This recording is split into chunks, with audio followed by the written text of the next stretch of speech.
A single, distant gunshot shattered the early morning silence, echoing across fields still cloaked in mist. The wind whispered secrets through cornrows that stretched endlessly toward the horizon. Secrets about danger, betrayal, and a truth powerful men would do anything to bury. At the edge of a weathered bridge, splintered wood sagged beneath the weight of something heavy, something desperate. She'd come looking for shelter, not a war, but sometimes battles choose us. In the rearview mirror, headlights glowed, predatory, relentless, closing in fast. Fear coiled in her chest, a familiar companion she thought she'd left behind. The engine roared, metal screamed, and somewhere, beneath the pulse of adrenaline in the pounding of her heart, she understood this wasn't just a chase, it was a reckoning, a fight for everything worth holding on to, waiting for a spark to ignite. Jake Warren had woken that morning with a peculiar weight on his chest, something halfway between an ache and an instinct. 52 years old, ex-Navy mechanic, he'd long ago learned to trust the subtle signals of his body. Outside, a storm front loomed in the gray sky, the pre-dawn air thick with a restless kind of pressure.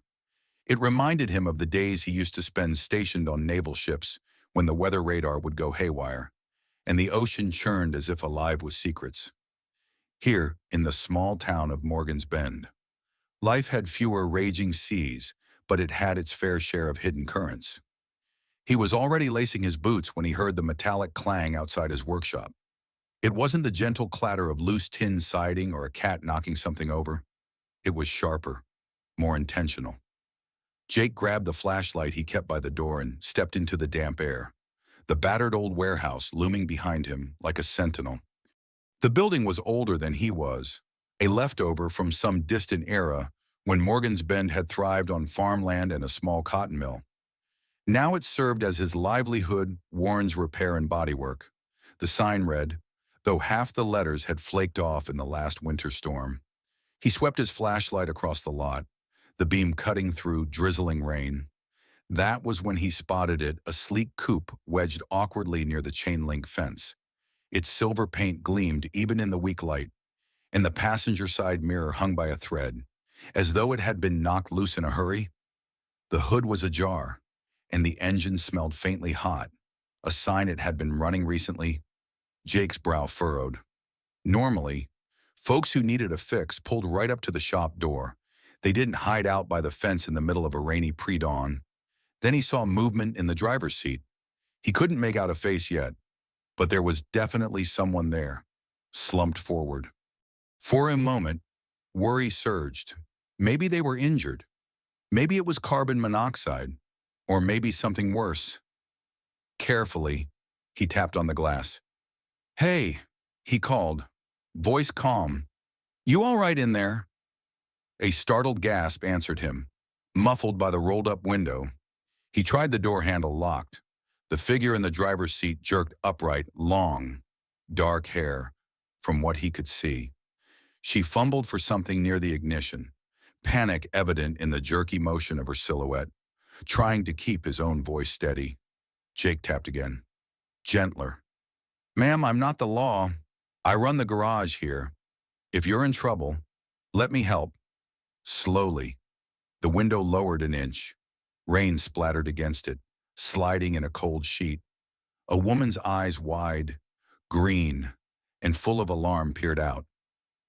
Sorry," she stammered. "Didn't mean to trespass." Jake took in her shaking hands and pale cheeks.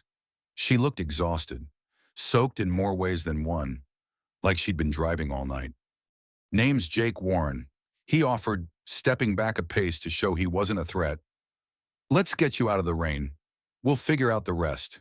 Inside the main garage, the fluorescent lights flickered to life, revealing old tool chests, half-finished body panels, and a coffee maker that always threatened to go on strike at the slightest jostle. Jake guided the woman who hadn't yet shared her name past crates of spare parts and to a relatively dry corner near a space heater. Her clothes were damp, her posture rigid as though she expected confrontation at any moment. He offered her a clean shop towel, not exactly a warm blanket, but it'll have to do. Let me know if anything hurts. In the sharper light of the garage, he could see she was younger than him by maybe 15 or 20 years, though there was a certain wariness etched into her features that made her appear older than she likely was. She had a small scratch on her forehead, possibly from bumping the steering wheel. She shook her head. I'm, I'm fine. Just needed a place to park. Her gaze swept the room, taking in the battered desk, the radio perched on a top shelf, the thick swirl of dust in the air. Jake recognized the look and instinctive search for exits, for threats, for anything that might confirm her worst fears. He'd seen it in the Navy, especially among new recruits who were never sure who was friend or foe. He filled 2 mugs from the coffee pot. Here, he said, offering her one. Might taste like battery acid, but it's hot. She accepted, though she cradled the mug more for warmth than anything else. After a long moment, she mustered a thin smile. I appreciate it, and I'm sorry for barging in. Jake shrugged. People come through Morgan's Bend all the time, but usually they knock on the front door, not slip in around back with the hood half popped. He paused and then added, I'm guessing that coupe of yours didn't end up like that on purpose. The woman, he realized he still had no name for her, lowered her eyes to the steam curling out of the mug. I had some trouble on the road. Couldn't see a mechanic at 3 in the morning, so I stopped here. I planned on leaving before sunrise, but she shrugged, letting the implication hang. Maybe exhaustion, or maybe fear, had kept her from leaving. Jake leaned back against a work table, arms folded. What's your name? She hesitated. He watched the flicker in her expression, as though she was deciding how much truth to offer. Finally, she said, Liz, Elizabeth King, but everyone calls me Liz. The halting way she spoke her own name set off a quiet alarm in Jake's mind, but he let it slide for now. All right, Liz, let's talk about that car of yours. Engine smelled hot, so you were pushing it hard. Saw the passenger mirror got knocked loose accident?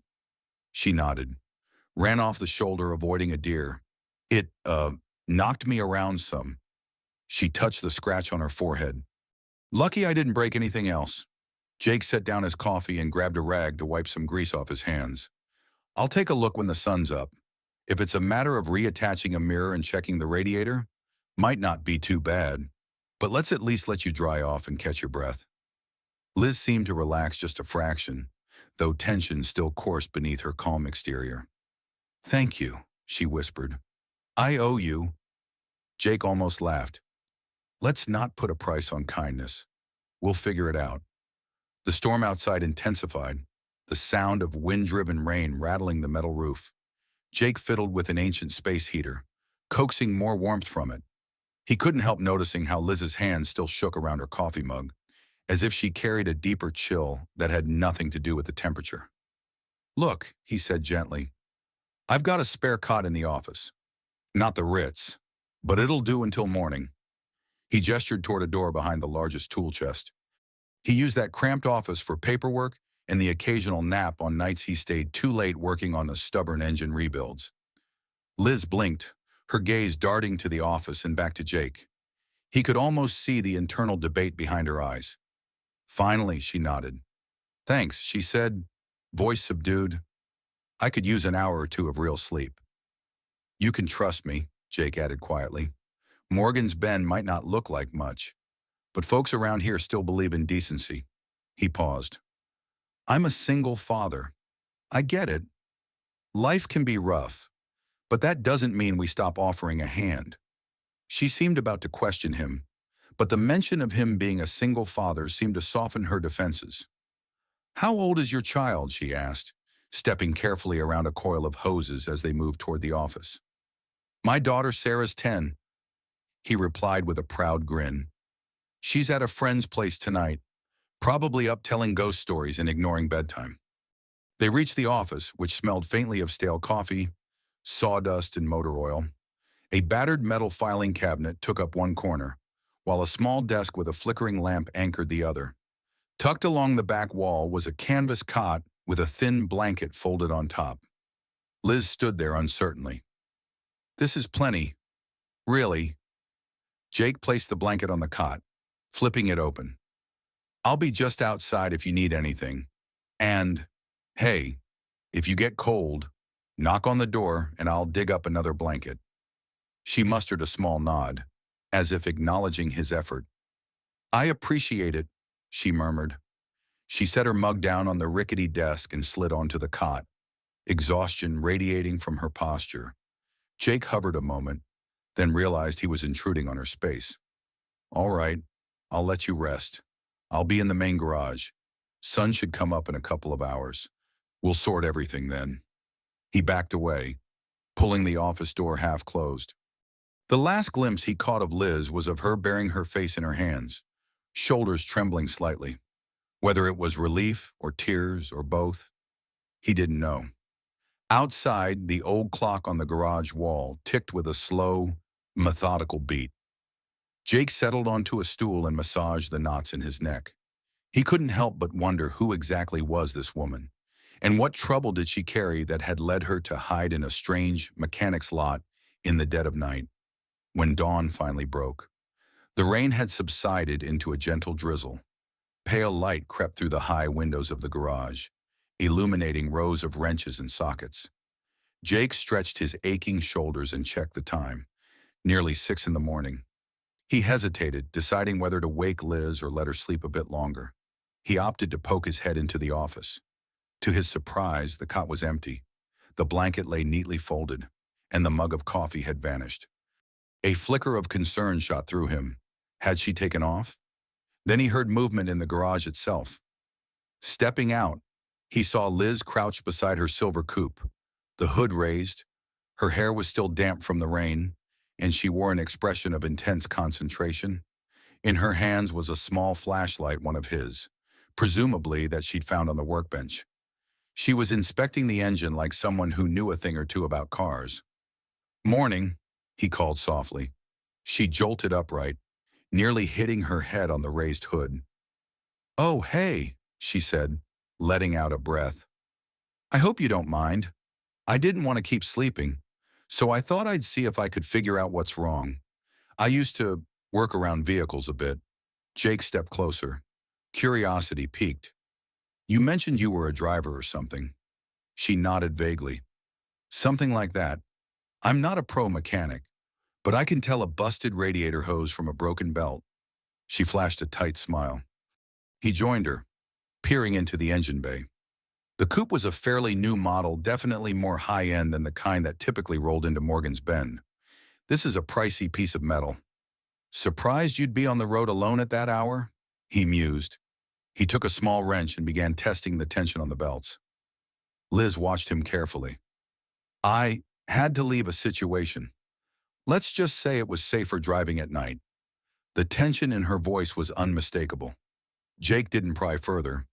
Instead, he focused on the engine. "Your serpentine belt's worn thin, and the coolant reservoir's got a crack. That's why your engine overheated last night." He noted faint scorch marks near the manifold. "You must have been pushing it pretty hard." She nodded, pressing her lips together. "I was trying to get somewhere before I was noticed. I guess I ran out of luck." Jake leaned back. "Well, the good news is, I can replace that belt and patch the reservoir. The mirror's a simpler fix. Might take me half a day to get the parts. The bad news is, if you're trying to keep a low profile, you're stuck in Morgan's Bend at least until tomorrow." Liz's eyes flickered, a mix of relief and apprehension. "I can handle that," she said, though her voice was tight. "Thank you." "Jake." He inclined his head. "I'll get started once the parts store opens. In the meantime, you can rest in the office or head into town for a warm meal. Just take care. Small town like this, folks are gonna notice a newcomer." A shadow passed across Liz's face, but she nodded. "I'll try to keep quiet." By 8 o'clock, the garage began to stir with its usual routine. The phone rang once, a local farmer with a tractor problem, then it fell silent again. Jake called the auto parts supplier in the neighboring county to order a new serpentine belt and a coolant reservoir. Delivery would arrive in the afternoon, which meant Liz wasn't going anywhere anytime soon. As he hung up, the front door swung open, letting in a gust of damp air and a burst of warm chatter. In bounded Sarah, still wearing her neon pink backpack from her overnight stay. She was a wiry 10-year-old with bright eyes and an ever-present curiosity. "Dad," she announced, letting the screen door slam behind her. "Mrs. Goodwin's truck had a flat, so she dropped me off here." Jake grinned, ruffling his daughter's hair. "Hope you had fun at Kayla's." She nodded enthusiastically. Then her eyes slid past him and landed on Liz, who stood near the coupe, wiping her hands on a rag. Sarah's eyebrows shot up. "Who's that?" she asked, less in suspicion and more in the open wonder typical of kids. Jake cleared his throat. "Sarah, this is Liz King. She had some car trouble last night. She's sticking around until I can fix it." Liz offered a shy smile. "Nice to meet you. Sarah, I like your backpack." Sarah beamed, stepping closer. "Thanks, my dad got it for me when school started. It's supposed to be water resistant, but I tested it in the creek once, and Sarah..." Jake gently cut off the tangent. Though he smiled, she pivoted. "Can I help with the car?" Jake and Liz exchanged a glance. Liz looked hesitant, as if unsure whether involving a 10-year-old in her troubles was wise, but Sarah's excitement was contagious. "Sure," Liz finally said softly. "I mean, we're waiting on parts, but maybe you can hand me a wrench or two." Sarah lit up. "Awesome, I love helping Dad in the garage. He taught me how to change a tire when I was 8. Liz studied Sarah's eager face and seemed to relax a bit. "That's a good skill to have," she admitted. "A lot of folks don't even know how to open the hood." Jake watched the interaction with quiet satisfaction. If Liz had anything to hide, Sarah's earnest presence might gently coax some of it out, or at least help Liz feel more at ease. While father and daughter fussed over a lawnmower engine in the back corner, Liz drifted to the side, seeming lost in thought. Jake kept an eye on her. There was a tension in her posture that spiked any time a car drove by, as though she was waiting for someone to burst in and confront her. Around lunchtime, Jake offered to take them to the diner. Liz hesitated but agreed. Sarah insisted on riding in the battered old truck's front seat, leaving Liz to climb into the passenger side of the extended cab. The drizzle had finally stopped, the air still cold with the leftover gloom of the storm. The Morgan's Bend Diner was a squat brick building at the far end of Main Street, distinguished by a neon sign that buzzed diner in half-flickering red letters.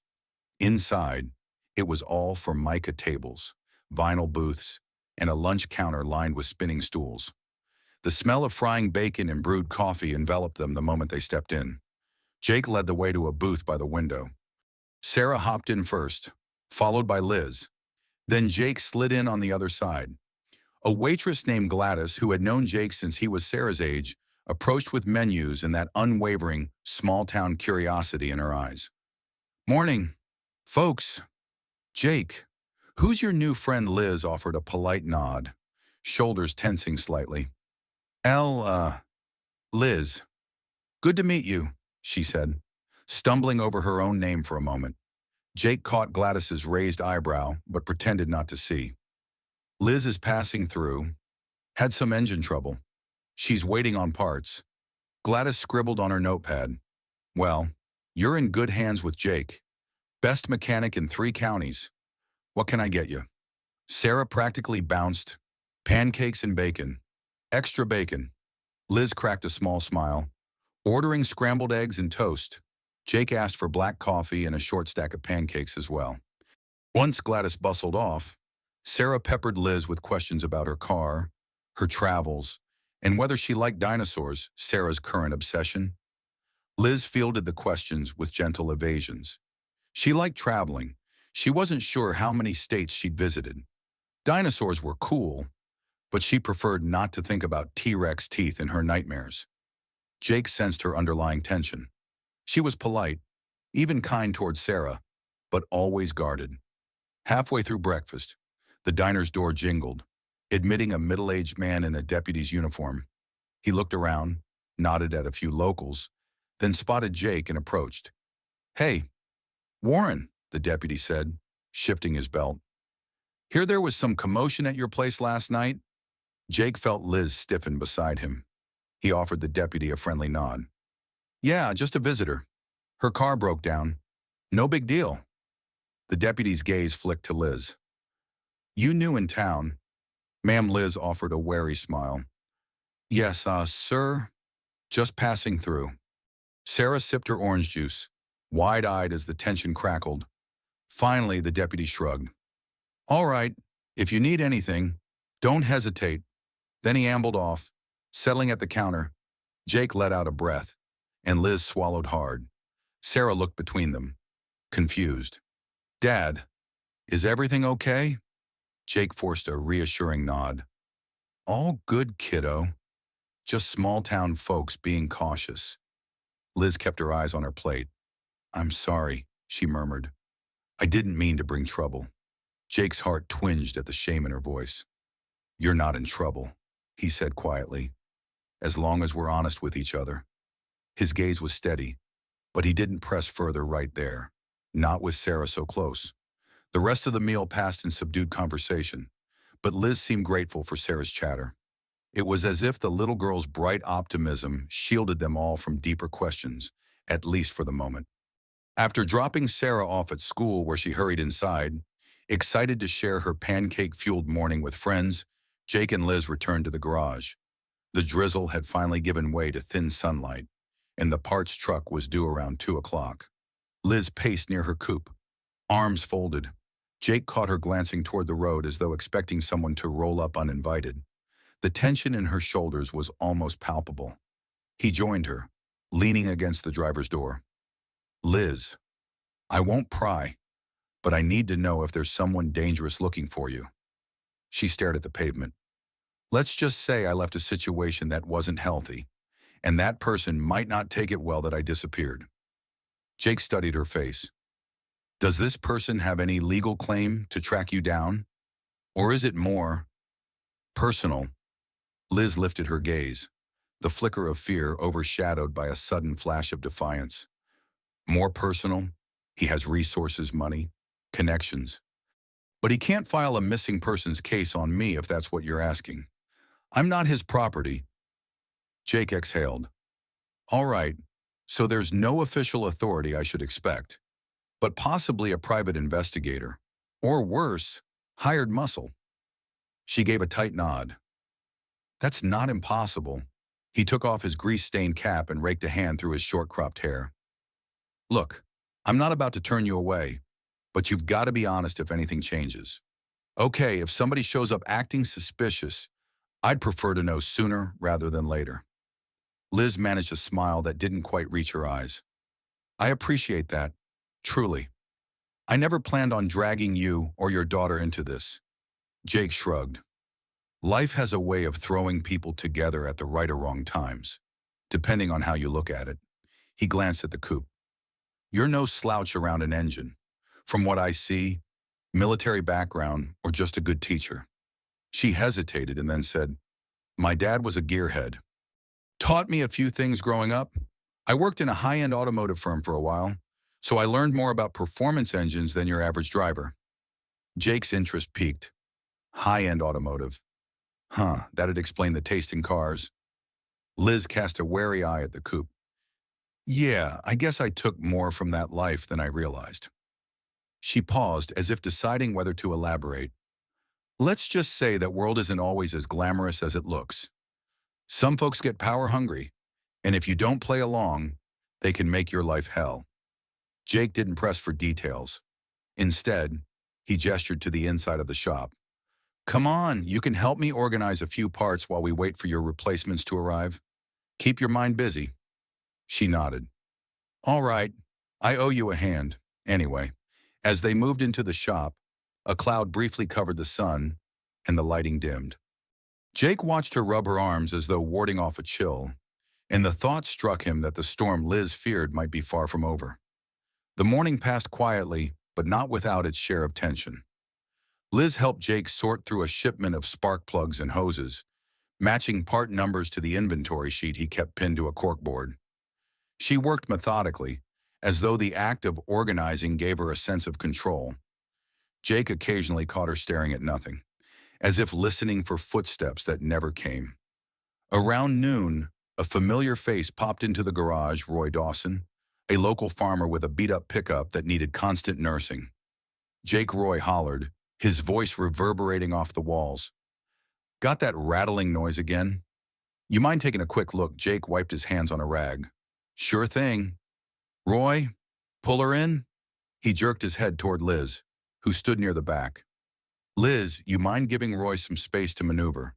Liz nodded, stepping aside. Roy pulled the pickup into one of the empty bays. As he hopped out, he shot Liz a curious glance, one that lingered. Don't think I've seen you around before, Roy said in a friendly tone, but with that undercurrent of small-town suspicion.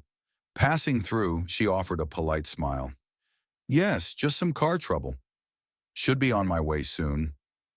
Roy bobbed his head. Well, if Jake's got his hands on it, you'll be back on the road in no time. He turned to Jake, voice dropping. Heard some chatter about a fancy silver coupe in the diner. Didn't realize it was camped out here. Jake shot Roy a look that said, Enough with the rumor mill? Let's get your truck sorted. Roy. Liz quietly slipped into the small waiting area at the front of the shop, letting them talk.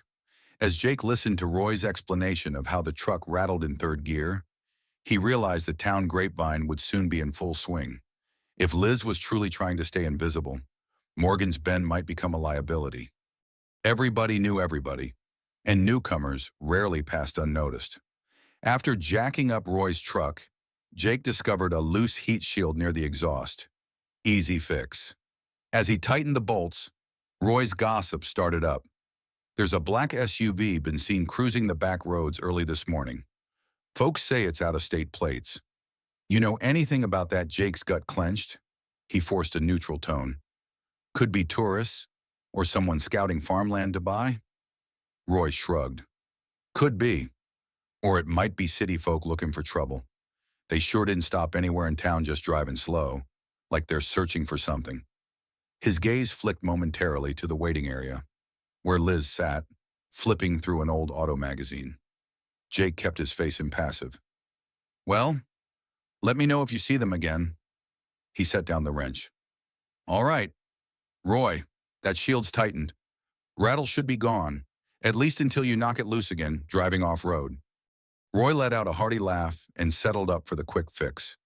Before he left, he offered Liz a courteous nod. Hope you get your car sorted, ma'am. Then he was gone, leaving a slight hush in his wake. Jake walked to the waiting area, noticing Liz's tense posture. She'd obviously heard Roy mention the SUV. She glanced up at him, her eyes troubled. Without a word, he rested a reassuring hand on her shoulder. She swallowed hard. Jake, if that's who I think it is, they won't stop until they find me. He squeezed gently. We'll figure it out. The parts should arrive soon. Once your car's fixed, the choice is yours. Keep running or... He trailed off, not sure how to finish that sentence. Liz nodded, eyes distant. I've been running a long time. True to the supplier's word, a delivery van pulled up around 2 in the afternoon. A skinny teenage driver hopped out and handed Jake the box of parts, brand new serpentine belt, reservoir tank, and a few seals he'd ordered just in case. Liz offered to help carry them inside, ignoring the drizzle that had picked up again. They spread the parts out on Jake's main workbench, checking off each item. I'll install the reservoir first, Jake said, rolling up his sleeves. Then replace the belt. Might want to flush the coolant system while I'm at it. Give you the best chance on the road. Liz tried to give him a grateful smile. I appreciate it. Really. Jake handed her a pair of gloves. You said you know your way around an engine, so let's tackle this together. Might get you out of here sooner. She nodded, pulling the gloves on. For the next hour, they worked side by side, removing the old cracked reservoir, carefully aligning the new one, and tightening hoses. Jake guided her through his method ex-Navy precision, double-checking torque specs, making sure no seal was left vulnerable. Liz asked the right questions, her knowledge evident, though she admitted she was more familiar with performance mods than standard repairs. Midway through the installation, Sarah burst in from school, dropping her backpack with a thud. "Dad, are you done with Miss Liz's car yet?" she asked, eyes bright. Liz glanced at Sarah, half smiling. "We're getting there. Your dad's pretty thorough." Sarah sidled up to Jake. "Can I help?" Jake chuckled. "Not this time, kiddo. Go wash up if you're hungry. There might be some leftover soup in the break room." While Sarah disappeared to rummage for food, Liz paused in her work. "She's a sweet girl. Reminds me a bit of myself at that age, minus the stable home." Jake caught the sadness in her tone. "You didn't have that." She shrugged, turning back to the engine. "My dad was great, but he died young. After that, it got complicated." Jake murmured condolences, sensing that was all she wanted to share. They proceeded to replace the serpentine belt, Liz helping feed it around the pulleys while Jake tightened the tensioner. The entire process took a solid 90 minutes, slowed somewhat by the cramped design of the coupe's engine bay. Finally, they topped up the coolant, closed the hood, and wiped their hands. "Moment of truth," Jake said, stepping back. Liz slid into the driver's seat. She slipped the key in the ignition, hesitated as though offering a silent prayer, then turned it. The engine rumbled to life, purring smoother than before. A faint beep from the dash signaled no major faults. Relief flooded Liz's features. She gave Jake a grateful thumbs up through the window. He exhaled. "All right, that should hold you. Let's turn it off for now. Still got to reattach that passenger mirror." Liz cut the engine, stepping out with a sense of finality. "Jake, thank you. I don't know how to repay." He held up a hand. "We'll talk about that later. Right now, let's finish up."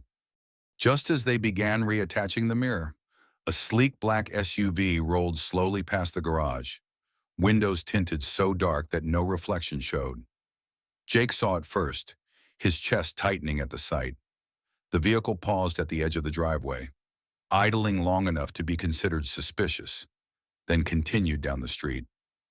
Liz looked up at Jake's sudden tension, then caught sight of the tail end of the SUV. Her face went pale. "That might be them," she whispered, dread evident in her voice. Jake set the mirror's bracket down carefully. "We can't be sure, but let's not assume the best either." He glanced around. Sarah was inside the break room, likely oblivious. The rest of the street was quiet. Morgan's Bend didn't see a lot of traffic on a drizzly weekday afternoon. Liz stepped away from the car, her eyes darting as if expecting the SUV to circle back. "If that's who I think it is, they'll come around again. They'll ask questions, maybe get pushy." "I'm sorry, Jake." He reached out, placing a steadying hand on her arm.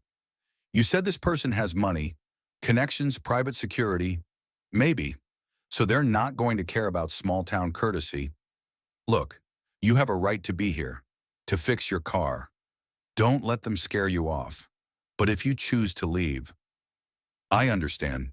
She swallowed hard, her gaze flitting to the coupe. "I might have to. The problem is, if they followed my trail this far, they can track me anywhere. I thought I'd lose them by heading into rural areas, but—" She let the sentence die. Jake nodded. He thought of Sarah, how her life in Morgan's Bend was simple and stable. He wondered what kind of threat might blow through if Liz's pursuers decided to escalate. "You can take off now, if you want. The car is basically good to go. I can finish the mirror with a little duct tape for the short term." Liz shook her head, a mix of frustration and fear lighting her eyes. "And go where? This is the first place I've felt remotely safe in weeks. I don't want to keep running." A surge of protectiveness welled up in Jake, surprising him with its intensity. He met her gaze. "Then stay. At least stay the night. I can make sure that SUV doesn't come snooping around. We'll talk to the deputy if we have to." Liz's breath caught, and for a moment, vulnerability broke through her guarded mask. "Okay," she whispered, "but if it gets bad, I won't risk you and Sarah." Jake offered a tight nod. "Let's hope it doesn't come to that." He handed her the bracket again. "Now, let's finish this mirror. If trouble does come calling, let's at least make sure your car's in perfect shape to outrun it." Working quickly, they secured the side mirror. every now and then. Liz glanced at the road, but the SUV did not reappear.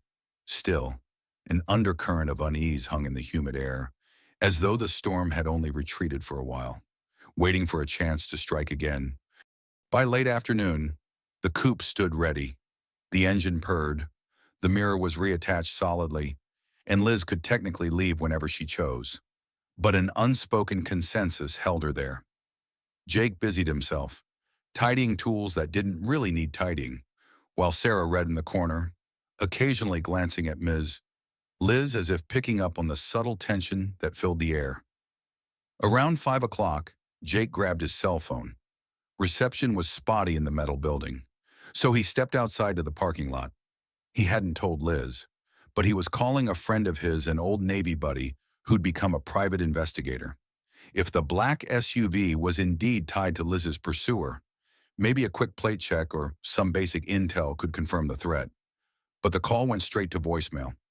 Jake left a terse message, explaining he might have a situation. When he walked back in, Liz was helping Sarah pack up her school things. A small smile touched Jake's lips, despite the worry gnawing at him. Liz had a gentle way of talking to Sarah, not condescending or forced, as if, in another life, she might have been a teacher or a caretaker. Maybe she'd been robbed of such simple joys by the life she'd led. "Sarah, put your stuff in the truck," Jake said softly, picking up his keys. "We'll get dinner in town." "Liz, you're welcome to join us." Liz hesitated, her eyes flicking to the coupe. "I should maybe check into the motel on the edge of town."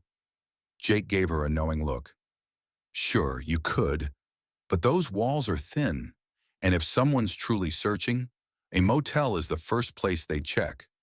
My house has a fold-out couch. Plus it's got something motels don't me, standing guard." Liz let out a shaky laugh. "That's a generous offer." "Are you sure?" He nodded. "Morgan's Bend might gossip, but it also protects its own, and you'll be safer if we all stick together." She pressed her lips together, then exhaled.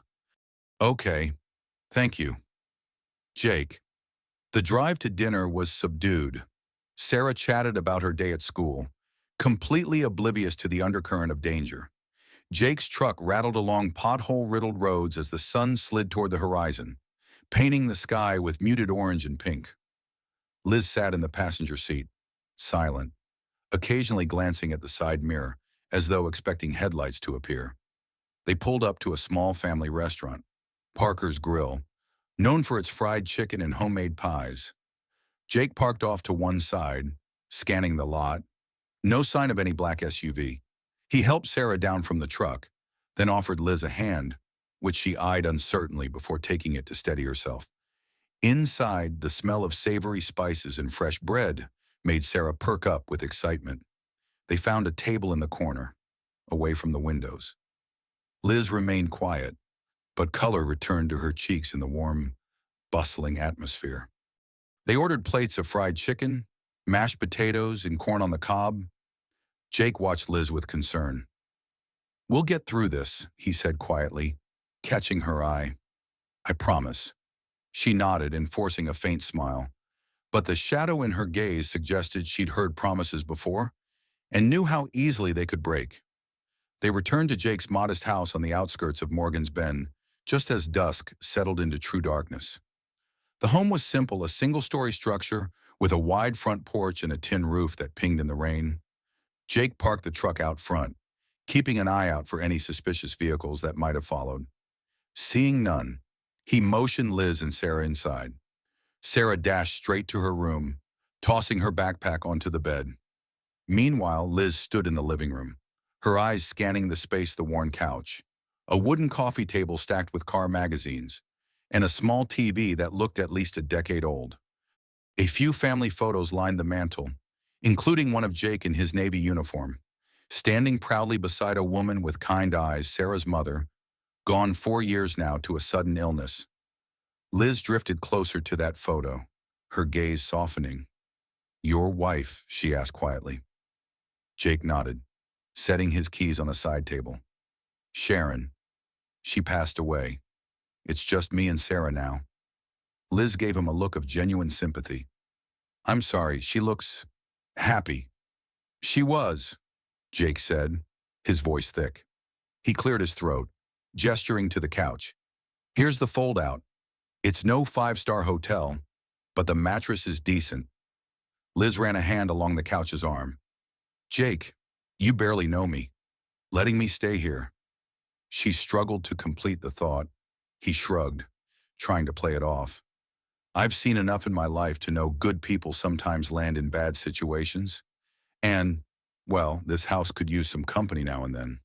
A flicker of something, perhaps gratitude, perhaps guilt crossed her face. Thank you. Sarah emerged from her room, still humming with leftover energy. Dad, can Liz teach me about her fancy car tomorrow? She said she worked with high-end vehicles. Liz cracked a small smile. We'll see. Sarah, if you're not bored by engine talk, I'm never bored by engine talk, Sarah said, obviously proud to sound grown up. And maybe you can teach me how to fix up my scooter. Jake chuckled, heading to the small linen closet to grab some pillows and blankets. All right, let's all wind down. School tomorrow for you, Munchkin? Fine. Sarah sighed in dramatic mock protest, then hopped into her room. Jake handed Liz the bedding. She thanked him softly. Before she could say anything else, headlights flashed across the living room window. Immediately, Liz tensed, her grip on the blankets tightening. Jake went to the window, peering out. A sedan cruised slowly past, but the silhouette was familiar, Mr. Delaney from 2 houses down. He often drove slow at night due to poor eyesight. Liz exhaled, but the tension still lingered in her posture. I feel like every car is a threat. Jake turned back. Take a deep breath. This is a quiet neighborhood, and my next-door neighbor's a retired Marine. If anything suspicious comes around, we'll know. She nodded, pressing the blankets to her chest like a shield. I'll try to get some rest. Jake gave her a small nod, heading to his own room. He paused in the hallway, glancing back. Liz stood in the glow of a single lamp, her eyes distant. He wished he could banish whatever demons chased her, but for now, all he could offer was safety for one night. Jake's dreams were troubled, fragmented images of black SUVs and swirling storms. He woke with a jolt around 2:00 a.m., the house silent except for the hum of the furnace. Some primal sense told him to check on the living room. He found Liz standing by the window, the blankets pooled around her ankles. The gentle glow of a street lamp outlined her silhouette. She didn't turn around when he approached, but her voice came out in a shaky whisper. I heard a car door slam. Jake peered through the curtains, scanning the street. The only vehicle in sight was his own truck. Across the way, a single porch light flickered, revealing no movement. Probably a neighbor, he murmured, or maybe just your imagination. Try to sleep. Liz. She let out a breathy laugh, tinged with anxiety. I can't shut off my brain. Every little sound sets me off. He gently laid a hand on her shoulder. I know the feeling. I used to have nightmares after my tours. You learn to run hot, always expecting the worst. It takes time to adjust. She turned slightly, and in the dim light, he saw tears in her eyes. I don't want to run anymore. Jake, I'm just tired. His chest tightened. Then let's confront it. If they come, we'll deal with them. You've got me. You've got the deputy in town. Folks around here rally fast if trouble's brewing. Liz swiped at her tears, straightening her spine. All right, she managed. I'll try to believe that. With a final glance outside, Jake gently guided her back to the couch, retrieving the blankets. She sank onto the fold-out, exhaustion evident. He tucked the covers around her, feeling oddly protective. I'll be right down the hall, he said quietly. Any sound, any reason at all you call me. She nodded, her gaze following him as he stepped away. He could feel the weight of her silent gratitude, but also the unspoken fear that maybe no amount of neighborly protection could shield her from whoever hunted her. Jake returned to his room, heart pounding with adrenaline that refused to settle. He lay in bed, straining his ears for any noise: a car door, footsteps, broken glass. But only the hush of small-town night pressed in, punctuated occasionally by the distant bark of a dog. Eventually, fatigue overtook him, and he drifted into a restless sleep. In the morning, the sun rose bright and clear, as though the previous day's gloom had been a mere memory. Jake awoke to the smell of coffee brewing. He rolled out of bed, quickly pulling on a faded flannel shirt. When he entered the kitchen, he found Liz at the counter, her hair a bit disheveled, but her expression calmer. She handed him a mug without a word, and he accepted it gratefully. Sarah's voice called from down the hall. "Dad, are we taking the truck or Ms. Liz's car today?" The world seemed oddly normal for a moment, a typical morning routine. Jake sipped the coffee, meeting Liz's eyes, and wondered if normal could ever fully return for her. Breakfast was quick cereal and toast for Sarah, black coffee for Jake, and a quiet slice of the same routine for Liz. Afterward, Sarah grabbed her backpack, and the three of them headed out. Liz slid behind the wheel of her coupe, testing the engine. It purred smoothly, no sign of the previous day's troubles. Jake offered to let Liz drive alone if she wanted. She could leave, vanish down the highway, and no one in Morgan's Bend would be the wiser. But Liz hesitated, glancing at him with uncertainty. "Would it be okay if I followed you to the garage? I'm not quite ready to go." He nodded. "Sure. I've got to drop Sarah off at school first. Meet me at the shop afterward." She fell into line behind his truck, her coupe gleaming in the morning sun. The short drive to Morgan's Bend Elementary was uneventful. Sarah hopped out with a cheerful wave, calling goodbye to both Jake and Liz. Then it was on to the garage, a 7-minute trip past modest houses and a few small businesses. The roads were still damp from the previous day's rain, but the sky was cloudless. Jake kept an eye on his rearview mirror, half expecting to see a black SUV tailing them. There was no sign of it. When they arrived, Liz parked by the chain-link fence, stepping out with visible relief. "No shadows on our tail," she said softly. Jake led her inside. He flicked on the lights, starting up the space heater in the corner. The routine tasks awaited him: a scheduled oil change for Mrs. Atkins, a brake job for Mr. Robinson's truck, and an old generator to fix for the church.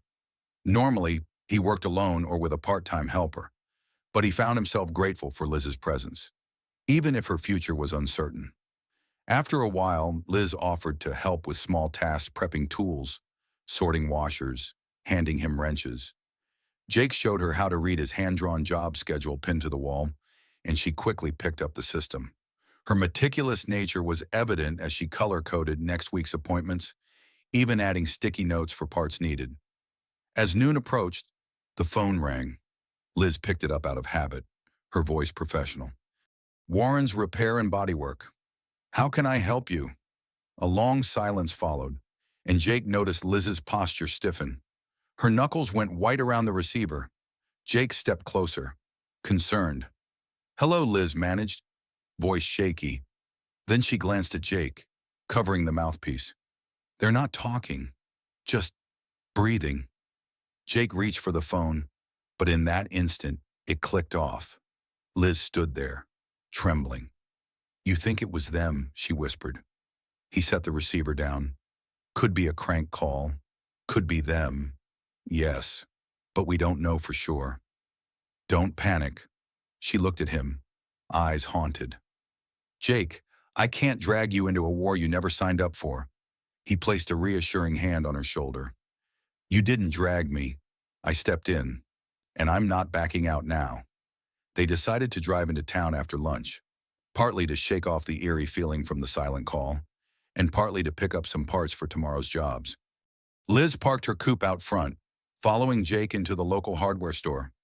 The owner, Mr. Klein, greeted them with a suspiciously cheerful grin. Word traveled fast in Morgan's Bend, and rumors about Liz likely preceded her. Jake tried to keep the visit short. As he gathered the supplies: a new set of brake pads, some specialty bolts. Liz wandered the aisles, quietly observing everything from plumbing fixtures to garden tools. After paying, they stepped outside into bright sunlight. Liz shielded her eyes, scanning the street as though expecting trouble. That was when they heard it, the unmistakable low hum of a powerful engine idling nearby. Liz froze. Across the street, at the gas station, sat a black SUV, windows tinted, license plate from out of state. The driver's door opened, and a tall man in a dark suit stepped out. Glancing around, Jake felt Liz's hand grasp his forearm, her nails digging in. "That's him," she whispered, terror flickering in her eyes. "One of the men who used to work for my ex-boss. We need to leave." Jake saw the man turn, scanning the storefronts. Any moment now, he might spot them. "All right," Jake said calmly, guiding Liz back toward the coupe. "Act normal. We'll just drive away." With forced casualness, they climbed into Liz's car. She turned the key, praying silently that the engine wouldn't betray them. It fired up smoothly. They pulled out onto the street, obeying the speed limit, but tension thrummed in every muscle of Liz's body. Jake glanced in the side mirror. The man was on his phone, pacing near the SUV. Then he turned sharply in their direction. Jake swore under his breath. "He's seen us." Liz pressed the gas pedal a bit harder. "Should I gun it?" "Not here," Jake hissed. "Too many pedestrians. Just take a right ahead and we'll slip onto the highway." She nodded, making the turn with a smooth precision that belied her panic. Once they were out of sight of the gas station, she accelerated.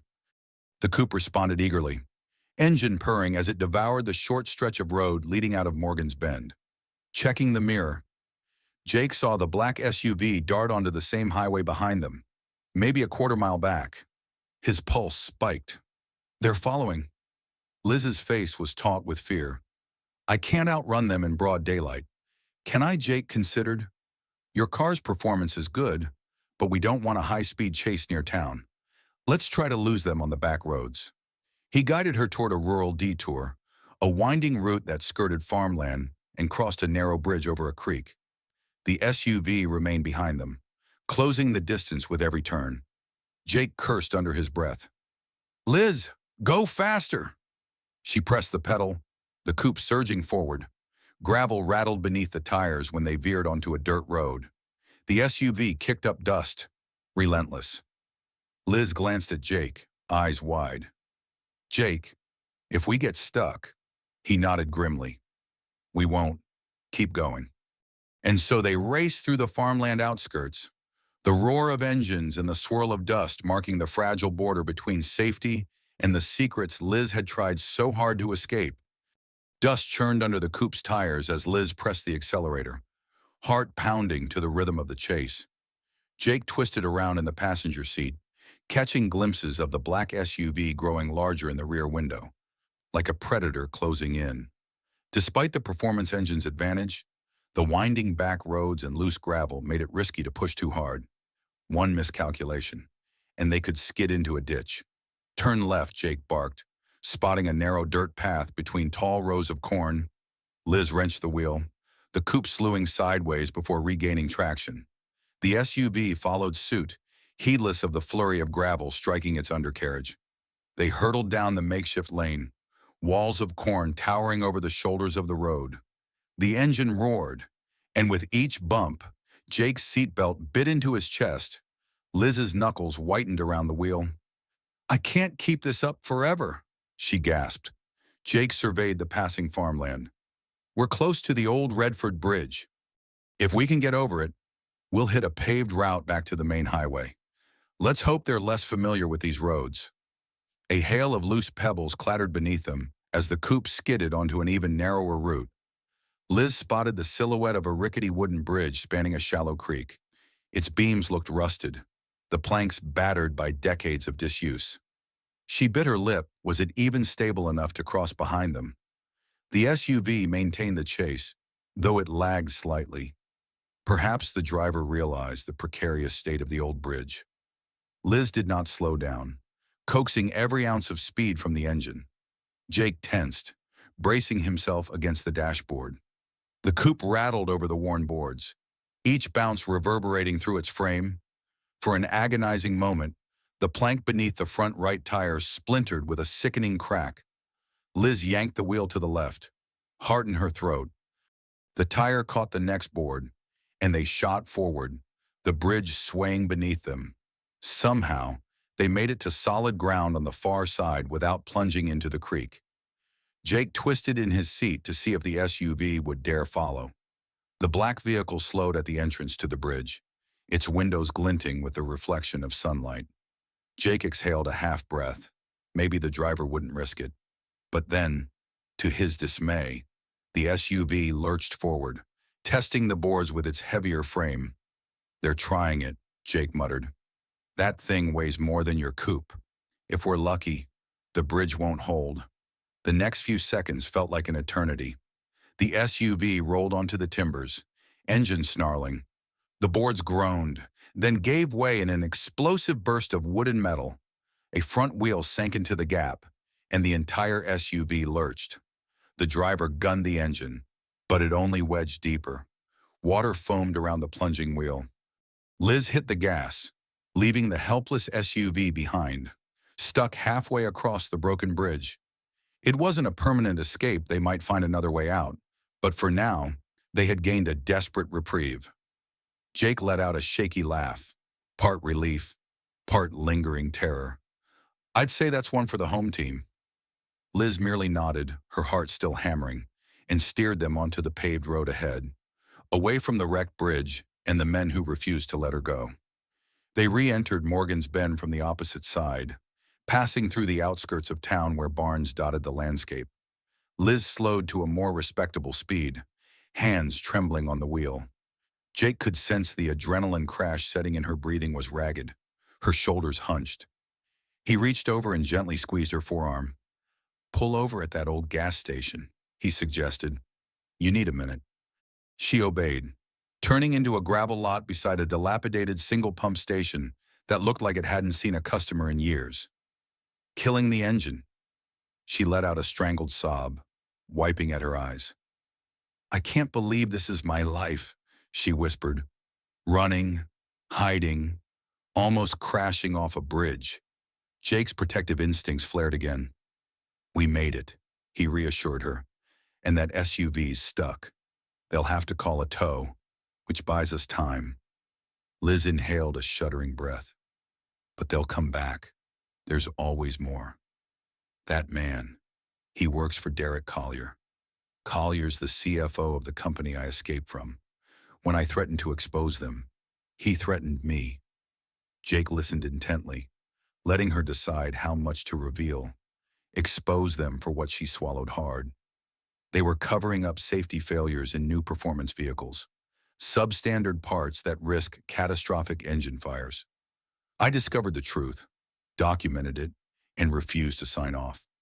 They tried to blackmail me. When that failed, they tried intimidation, told me if I didn't comply, they'd ruin my reputation, or worse." The puzzle pieces started clicking into place in Jake's mind. "You have proof of this." She reached under her seat, pulling out a small, battered laptop bag. "My dad taught me always keep an insurance policy if you're tangling with powerful people. I've got digital copies of internal emails, test data, enough to blow the top off Collier's operation. If they find me, they'll take it and me by any means necessary." Jake's jaw tightened. "Liz, that's bigger than some petty domestic chase. That's corporate conspiracy territory. Have you tried contacting law enforcement at a higher level?" She let out a bitter laugh. "Collier has connections everywhere. I can't trust a random police department, and federal agencies move slowly. Meanwhile, I'd be vulnerable." He ran a hand through his hair. "Well, you can't just keep running forever. Let's get back to the house and figure out a plan. Maybe there's a safe way to bring this out in the open, or to protect you until we do." Liz nodded, tears still glistening, but her expression resolute. "All right," she whispered. "I'm done living in shadows." They traded seats. Jake insisted on driving, given Liz's shaken state. The coupe glided onto the main road, heading back toward Jake's home. He kept an eye on the mirrors. No sign of pursuers. The run-in by the bridge had at least temporarily removed one threat from the equation. Neither of them spoke much during the short ride. The weight of Liz's confession settled like a palpable presence in the car. For the first time, Jake fully grasped the scale of the danger she faced and how his own life, and Sarah's, might be at risk if he stood beside her. But one look at Liz's haunted eyes reaffirmed his resolve. He might not be able to fight a corporate juggernaut alone, but he damn well wasn't going to abandon her, either. When they pulled into Jake's driveway, Sarah was waiting by the porch steps, backpack slung over her shoulder. She'd walked home from school normal routine in Morgan's Bend and looked relieved to see the familiar silver coupe. Liz forced a smile as she stepped out, though Jake suspected her nerves were still raw. Sarah bounded over, her freckled cheeks flushed. "Dad, I was worried. The deputy drove by earlier, said something about a black SUV stuck out by Redford Bridge. He asked if I'd seen you." Jake exchanged a glance with Liz. "We're okay, sweetheart. Had a little run-in on the back roads, but nothing we couldn't handle." Sarah's eyes widened. Was it the same SUV that's been creeping around town? Jake gently guided Sarah toward the house. "It might have been. Let's not dwell on it. You get your homework done." She nodded, but her curiosity clearly wasn't satisfied. Liz hung back, arms folded, as if reluctant to bring the tension inside. Eventually, she followed them. Once the door closed, Jake locked it, a gesture Liz noticed. The next hour passed in a subdued hush. Sarah retreated to her room to finish an assignment, while Jake made coffee and Liz booted up her battered laptop. She showed him encrypted files, internal memos, test results, and customer complaints that had mysteriously vanished from official records. Jake was no lawyer, but he recognized a smoking gun when he saw one. "This is serious," he muttered, scanning an email chain referencing cost-cutting measures that compromised engine gaskets. "If you went public, Collier's entire enterprise would be done for." Liz leaned back, eyes heavy. "Yeah, but I need the right platform. If I go to some random blog or local news, Collier will bury it. I need national attention, somewhere they can't just yank the story or bribe the reporters." Jake rubbed his temples. "We can brainstorm. Maybe reach out to a high-profile investigative journalist or a consumer safety agency. But they'll need more than your word if they want to run it. They'll demand physical proof, insider interviews." A dull ache pulsed at Liz's temples. "I know, I had an ally on the inside, but she backed out, said it was too risky for her family. I don't blame her. This has cost me almost everything." Jake's mind churned. "We can't do this alone. We might need to get you some form of legal protection. Witness protection is usually for criminal cases, but you might qualify if the threat's severe enough." Liz's expression wavered between hope and skepticism. "Those programs can take ages to arrange. In the meantime, Collier's people are out there, and now they know about Morgan's Bend." Jake understood the gravity. He glanced toward Sarah's room, where the soft hum of a music player drifted beneath the door. Could he put his daughter at risk by sheltering Liz on the other hand? Could he live with himself if he turned her away? Liz closed the laptop. "Maybe I should leave tonight. Find another place. I can't endanger you further." Jake reached out, gently catching her wrist. "No, we'll figure out a plan.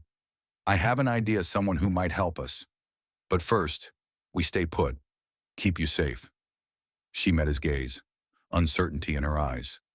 Then, slowly, she nodded. "All right," she whispered.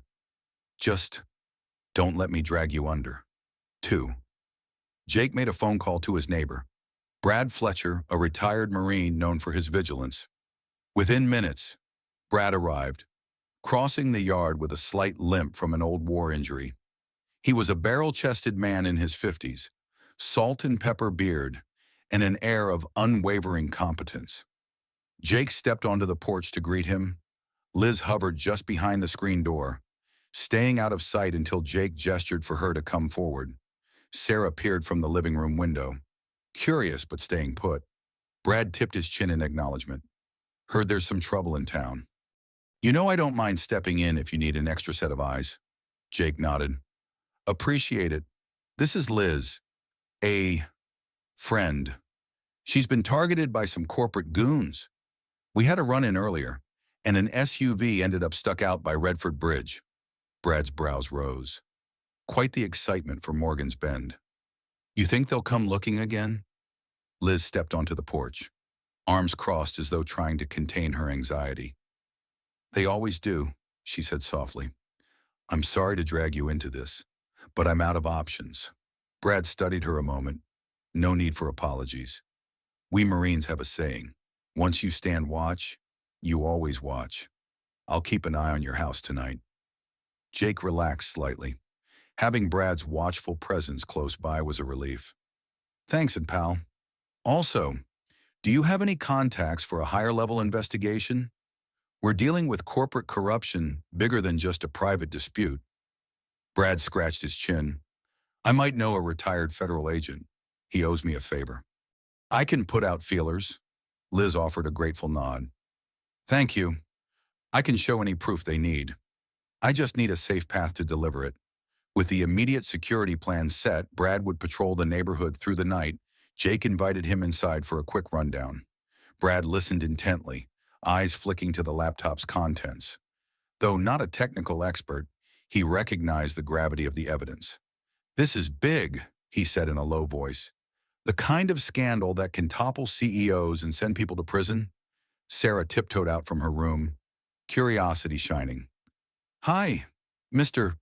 Fletcher, she chirped. Are you going to stay over? Brad managed a soft chuckle, nodding toward Jake. I'll be around. Keep y'all safe.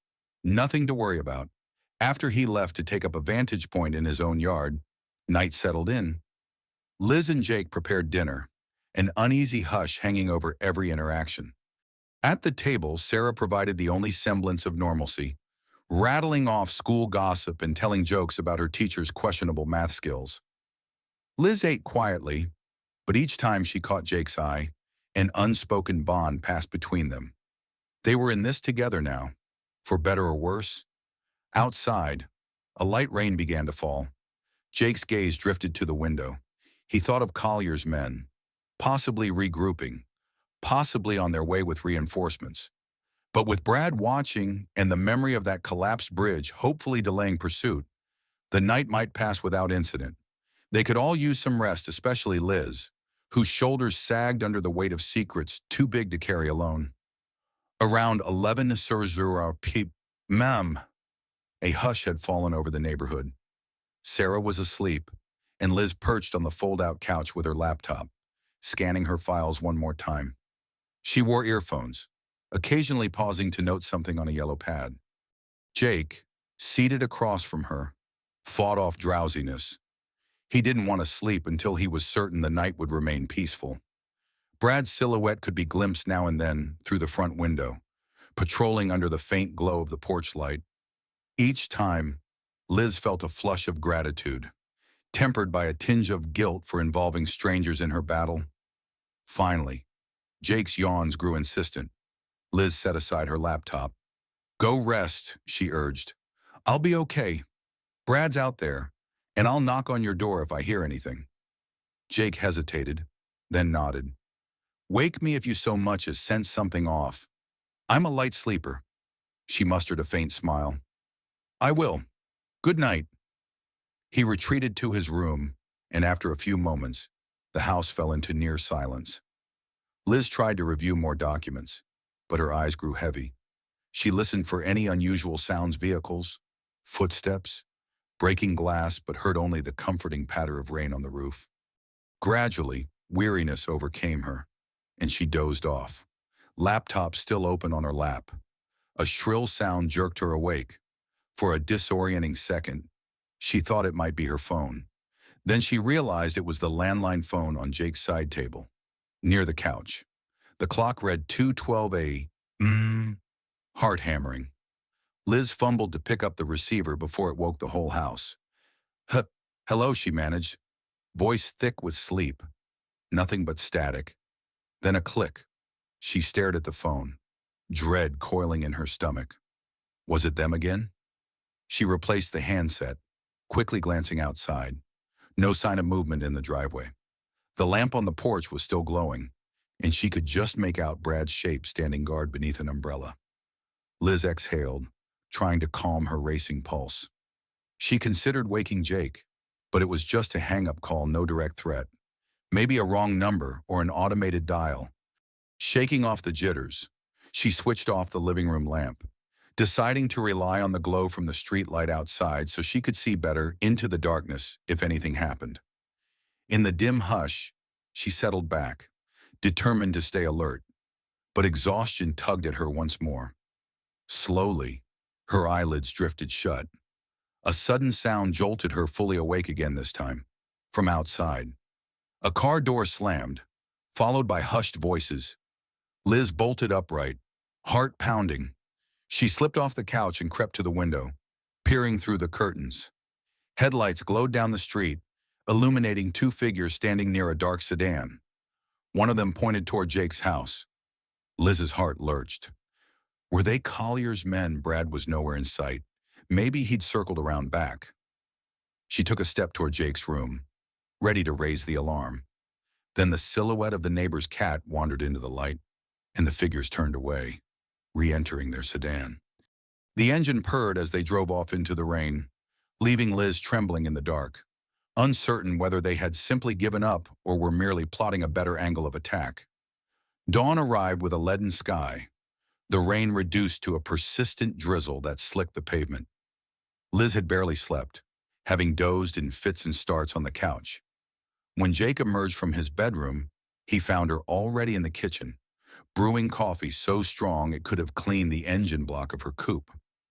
"How are you holding up?" he asked gently, noting the dark circles under her eyes. She shrugged, offering a wan smile. "I'll manage." Sarah stumbled in soon after, yawning, hair a tangle. She paused upon seeing Liz's exhausted expression. "Missy." "Liz, you look like you had a rough night." Liz forced a small laugh, a little restless. "That's all." Jake discreetly filled Sarah's lunchbox, changing the subject to more mundane morning chatter. The tension in the air was tangible, though a silent undercurrent that no one could fully ignore. After breakfast, Liz excused herself to freshen up, heading to the small bathroom down the hall. Jake seized the chance to quietly check in with Sarah. "Hey, kiddo, how are you feeling about all this?" Sarah bit her lip, clearly aware something serious was happening. "I'm okay, Dad. I don't want you or Ms. Liz to get hurt." Jake placed a reassuring hand on her shoulder. "We're taking precautions, and Mr. Fletcher is helping. You focus on school." "All right." She nodded, then grabbed her backpack as Liz reemerged. Together, they piled into Jake's truck once more. Sarah was dropped at the school gate, wearing a brave face. Meanwhile, Liz and Jake made their way to the garage. The day's routine tasks awaited them. A local farmer's tractor needed a tune-up, and Mrs. Atkins was bringing her old sedan for an oil change. Liz helped at the front desk again, scheduling appointments and handling calls. By mid-morning, the phone rang a new voice, polite and clipped. "Am I speaking with Ms. Elizabeth King?" Liz's pulse spiked. She resisted the urge to hang up. "Who's calling? This is James Landon. I represent Mr. Derek Collier. He requested a conversation with you to resolve any misunderstandings." Liz shot Jake a panicked look. He leaned in, quietly setting the phone to speaker. "There's no misunderstanding," Liz said, keeping her voice steady. "Stay away from me." Landon's tone remained maddeningly polite. "Ms. King, let's not escalate. Mr. Collier is willing to discuss an arrangement. He values your talents. Name a time and place, and we'll come to you." Jake mouthed a silent no, urging her not to reveal anything. Liz swallowed. "I'm done with that company. If you contact me again, I'll get a restraining order." A short pause crackled on the line. "I'm afraid it's not that simple. Ms. King, you have certain files that do not belong to you. Return them, and Mr. Collier will ensure your departure is amicable." Liz's jaw clenched. I'm hanging up now. Don't call again. She slammed the phone down, chest heaving. Jake stepped behind the counter, shutting off the speaker. They're not giving up. Liz's eyes were bright with anger beneath the fear. He wants the files, but he doesn't want me to go public. Probably hopes to bury everything. Jake drew her into a quiet corner of the shop. We need to act. This cat and mouse game won't end until you're safe, and the truth is out. She nodded, steeling herself. Let's do it.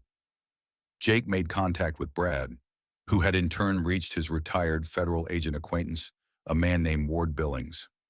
By mid-afternoon, Billings called the garage, introducing himself with a gruff directness that spoke of years in law enforcement. He wanted to meet Liz, see the evidence firsthand, and possibly arrange for immediate protective measures.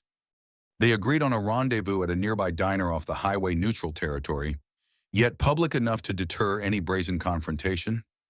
Jake insisted on driving Liz there, while Brad trailed a short distance behind on his motorcycle for added security.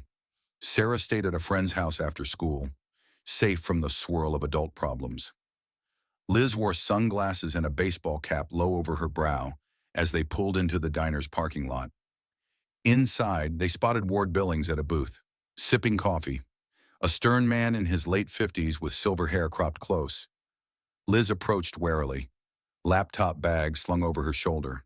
Jake walked beside her, scanning the diner for any suspicious faces. No sign of Collier's men. Billings stood to greet them, extending a hand. Ms. King, Mr. Warren. I'm Ward Billings. I've heard quite a bit about your predicament. They slid into the booth, and Billings wasted no time. Brad said you've got evidence that a major automotive firm is endangering customers and threatening you to stay silent. Mind walking me through it?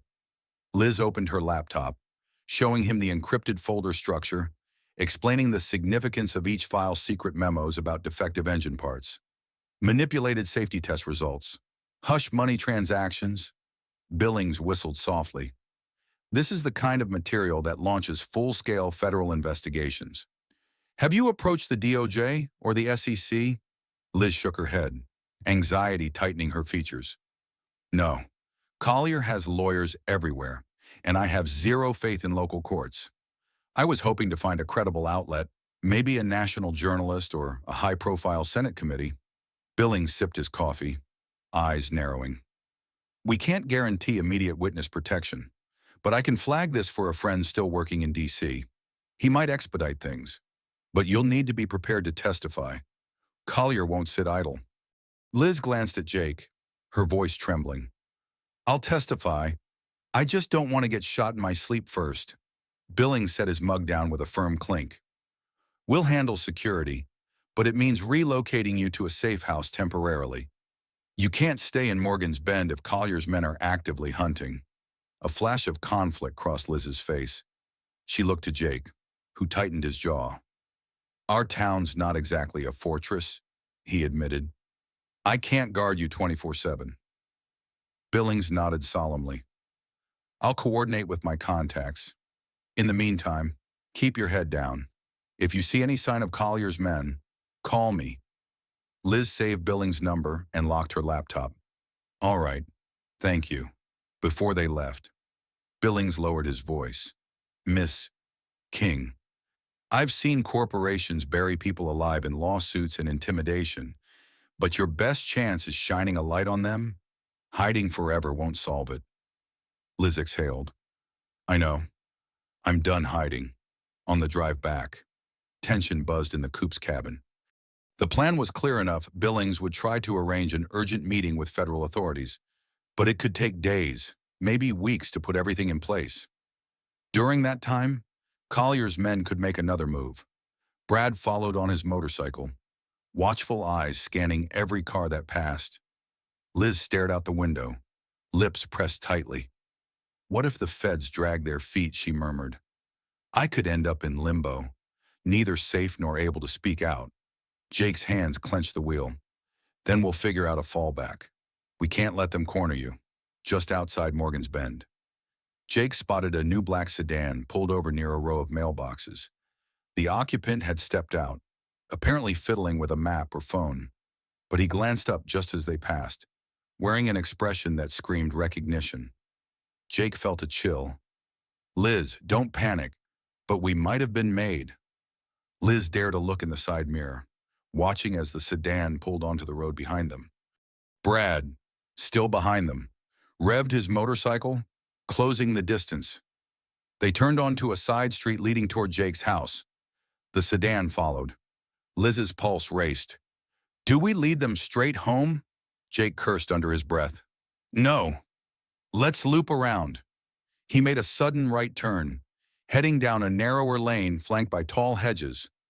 The sedan persisted. Brad roared behind it, effectively pinning the mysterious car in the middle. At a stop sign, the sedan jerked onto the shoulder, trying to pass.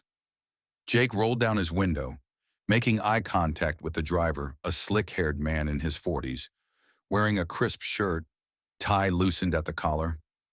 The man scowled, then gunned the engine, speeding off down a different road. Brad pulled alongside Jake, hollering over the rumble of his bike. They know we're onto them. I'll tail him a ways. See where he goes. Jake gave a thumbs up, and Brad tore off in pursuit. Liz exhaled shakily as they resumed the route to the house. This can't keep happening every time we go outside. He nodded grimly. Let's get inside, lock up, and wait for Brad to report back. We'll keep Billings on speed dial. They arrived at the house, no sign of further tale. Inside, Sarah was doing homework at the kitchen table, looking up with relief when they entered. Jake forced a reassuring smile. Everything's fine, kiddo, he said, though his voice felt tight. Liz retreated to the living room, sinking onto the couch. She pressed her hands to her temples, eyes closed as though warding off a migraine. Jake joined her, gently taking a seat beside her. I'm sorry, she murmured, tears threatening. This is insane. I never wanted to endanger you or Sarah. He slid an arm around her shoulders in a tentative gesture of comfort. We'll get through it. Remember, you're not alone anymore. For a moment, she leaned against him, letting a fraction of her guarded posture fall away. The closeness felt both comforting and laden with unsaid emotion. Jake found himself wishing, for her sake, that life could pause just a moment of stillness. But the reality was, Collier's storm loomed closer every day. Brad returned at dusk, parking his motorcycle in Jake's driveway. The rain clouds had drifted away, revealing a deep indigo sky. He marched up to the porch, dropping his helmet on the railing. Lost him around County Road 17, he growled. He was good, took a bunch of random turns, then sped off. Couldn't stay glued without drawing attention. Jake nodded, exchanging a look with Liz, who stood behind him. Thanks for trying, she said quietly. Brad folded his arms over his chest. I did get a partial plate. I passed it along to Billings. Maybe that'll help. Inside the house, they convened around the dining table, the overhead light casting stark shadows. Sarah had retreated to her room with a set of headphones, likely sensing the adult conversation was about to get heavy. Liz brought her laptop, and Jake poured coffee for everyone. I say we move Ms. King tonight, Brad declared. Find a safer spot, maybe my cabin up north. Hardly anyone knows about it. Liz shot Jake a questioning glance. Would you come with me? I don't know how to handle all this alone. Jake wrestled with the decision. The notion of fleeing Morgan's Bend unsettled him. What about Sarah? Could he uproot her mid-school year at the same time? Leaving Liz alone at a cabin didn't sit right. Sarah's my priority, he said finally, voice gruff with emotion. If I run off, I disrupt her life. But if we stay, we risk a confrontation here. Brad spoke up. I can't tell you how to parent, but if Collier's men get bold, they might come for you or Sarah as leverage. The cabin is remote, which is good for avoiding them, but it's also far from help if trouble finds you. Liz braced her elbows on the table. What about Billings' safe house plan? Brad exhaled. He hasn't confirmed a timeline. Might be days. Meanwhile, you're exposed. Jake stared at his mug, the coffee turning cold. Liz, I won't force you to stay. If you want to head to Brad's cabin, I'll help you get there. Maybe I can come up on weekends. She pressed her palms together, distressed. And if they track me there, I'll be alone. I can't ask you to leave your daughter. I'm torn. Too. Silence weighed in the room. Finally, Brad cleared his throat. Another option, you all go. I know Sarah's school is important, but we're talking about a life-threatening situation. People relocate for less. Jake's eyes flicked toward Sarah's bedroom door. The idea of uprooting her life stung, but Liz's presence had become more than just a passing complication. He couldn't let her face corporate hounds alone. Before he could speak, the phone on the side table rang. Everyone tensed. Jake rose, crossing to answer. Hello! An unfamiliar voice crackled on the line. Mr. Warren, I presume I have a message for Ms. King. Tell her she has 24 hours to return the files, or certain people in Morgan's Bend might start disappearing. Jake's hand clenched around the receiver. Who is this? The line went dead. He set the phone down, chest tight with rage. Turning to Liz and Brad, he delivered the threat in a grim hush. They're done playing hide and seek. For a moment, no one moved, as if the weight of the threat had frozen them in place. Then Brad swore under his breath. This changes things. They're threatening innocent townspeople now. Liz's complexion paled. Jake, I can't let them harm anyone because of me. I'll give them the files if I have to. Jake's voice came out harsher than intended. No, you won't. That evidence is the only leverage you have to expose Collier. If you hand it over, you're defenseless, and so is anyone buying those defective cars. Liz's eyes brimmed with tears she fought to contain. But what about Morgan's Bend? I can't live with myself if people here get hurt. Brad paced the kitchen, gears turning. Collier's men probably don't want open bloodshed. That draws federal attention. They're hoping fear alone will force your hand. Jake set his jaw. We can't let them see we're rattled. Let's call Billings. He needs to expedite that safe house or some protective detail. Meanwhile, Brad, can you rally a couple of reliable neighbors to keep watch around town? The deputy might help too, if we explain the seriousness. Brad nodded, pulling out his cell phone. I know a few folks. We'll form a quiet neighborhood watch, armed if need be. Liz seemed overwhelmed, gripping the edge of the table. I never wanted a small army to fight my battles. Jake gently placed a hand over hers. They're not just your battles anymore. Collier threatened all of us. While Brad made calls, Jake dialed Billings. The retired agent picked up on the first ring, voice terse. I've been expecting your call. Got intel that Collier's men are mobilizing. Jake relayed the direct threat. 24 hours? They want the files, or they'll come after this town. Billings cursed. All right, Miss King needs to relocate ASAP. I've pulled some strings. There's a it's Marshall contact who might set up a provisional safe house, but it's out of state. She'd have to travel tomorrow. Jake locked eyes with Liz, who listened anxiously. I'm not letting her drive alone, Jake said. But what about my daughter Billings' side? I understand the dilemma. If you all vanish, that might keep her safe as well. But it's your call. The marshals can only guarantee Ms. King's protection. They typically don't cover friends or family unless you're also direct witnesses. But I'll see what I can do. Jake rubbed a hand across his face. Time's short. Billings. We can't wait days for paperwork. Billings spoke quickly. I'll expedite. Expect a call tonight with final instructions. In the meantime, stay vigilant. Collier might escalate. They hung up. Liz slumped into a chair, burying her face in her hands. Jake, I'm so sorry. He pulled another chair beside her. Hey, we're past apologies. Right now, we plan. If Billings lines up a safe house, we go. We'll bring Sarah. Morgan's Bend can manage without me for a while. This is bigger than any one town. Tears glistened in Liz's eyes, but she nodded, a flicker of relief crossing her face. You sure? He managed a wry smile. Never been more sure in my life. As evening deepened, the house buzzed with a nervous energy. Sarah sensed the undercurrents. Although Jake had spared her the worst details, he simply explained they might need to take a family trip for a while to help Ms. Liz with an important problem. Sarah's reaction was a mixture of excitement at the novelty and concern for her father's uncharacteristic seriousness. Are we going to pack everything? She asked, standing in the living room with a half-zipped duffel bag of clothes and her favorite stuffed dog. Jake ruffled her hair gently. Just essentials. Sweetie, clothes, keepsakes, things you can't live without for a few weeks.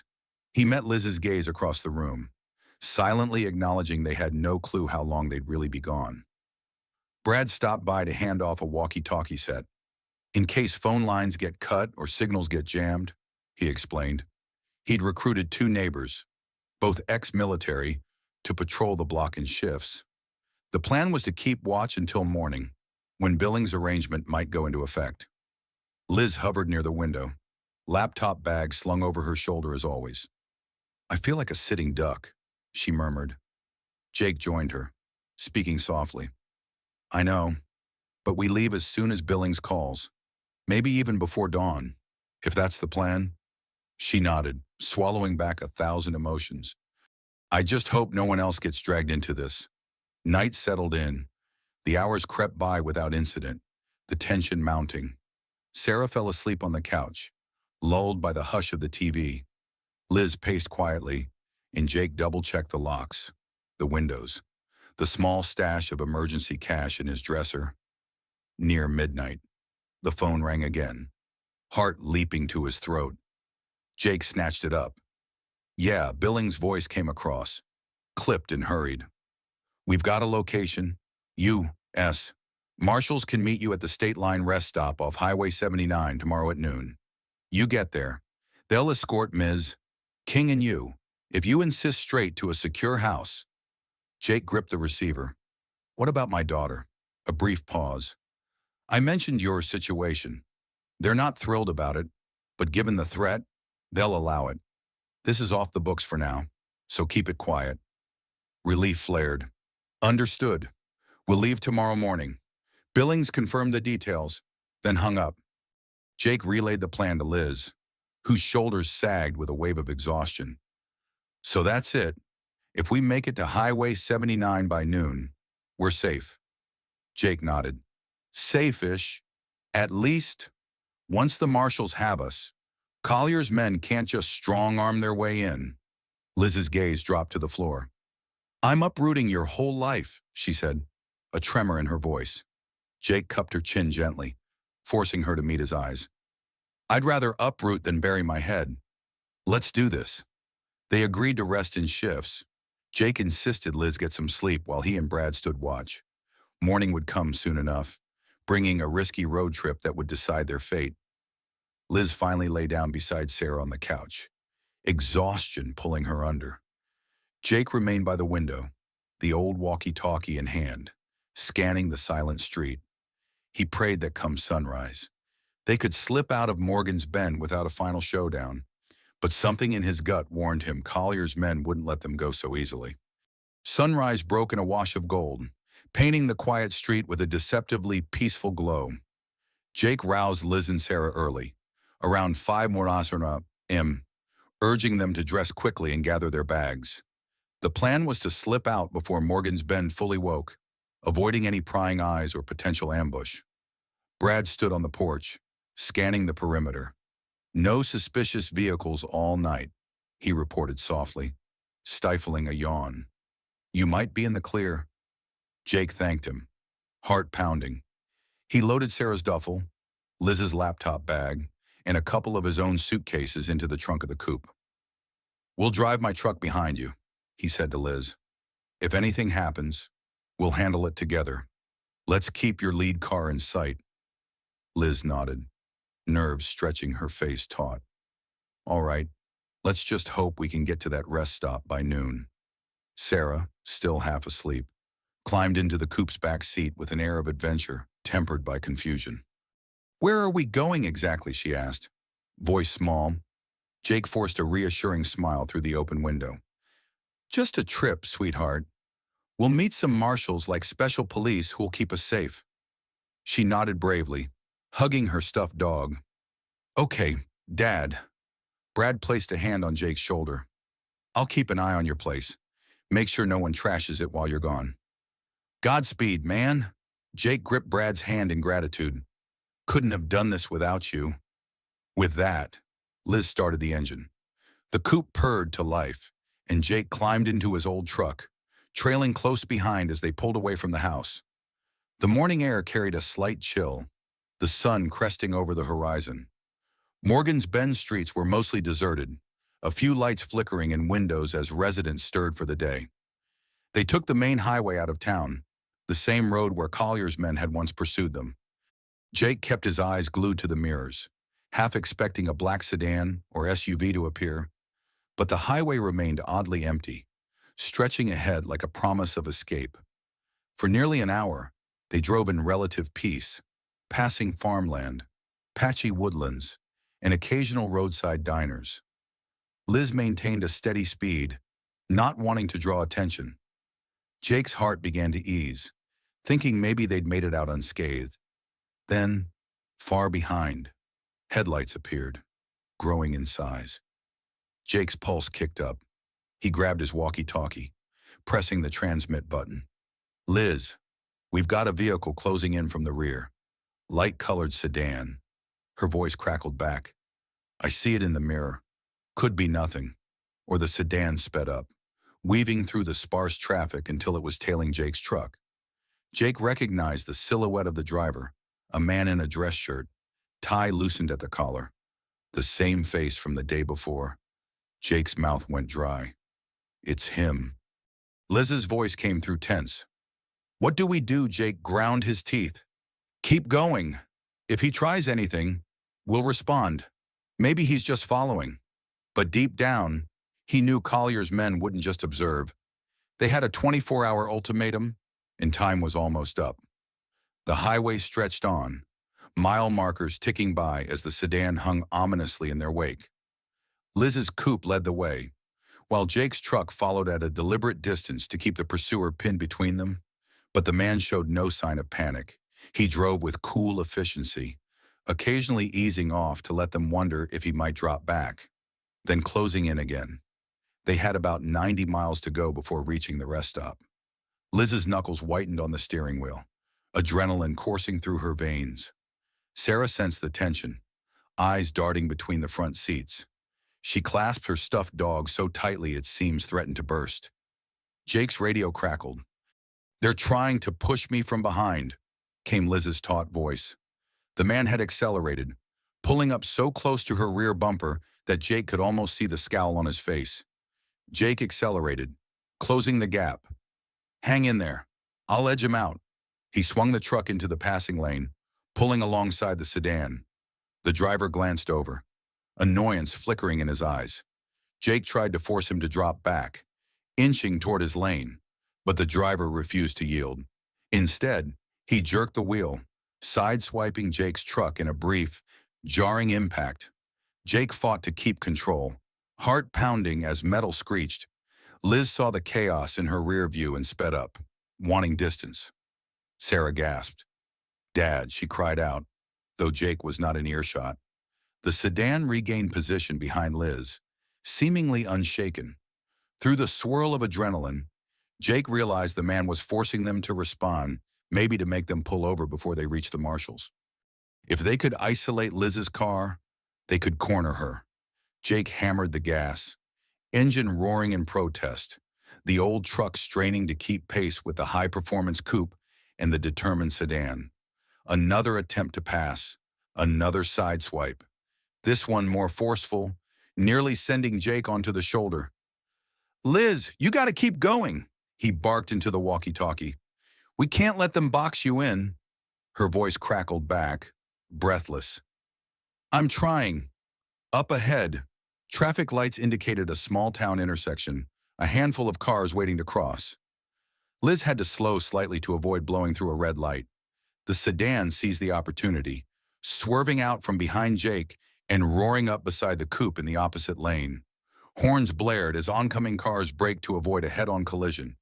Jake saw the man roll down his window, gesturing wildly at Liz. She glanced over, fear etched on her face, but she refused to stop. The light turned green just in time, allowing her to dart through. The sedan followed.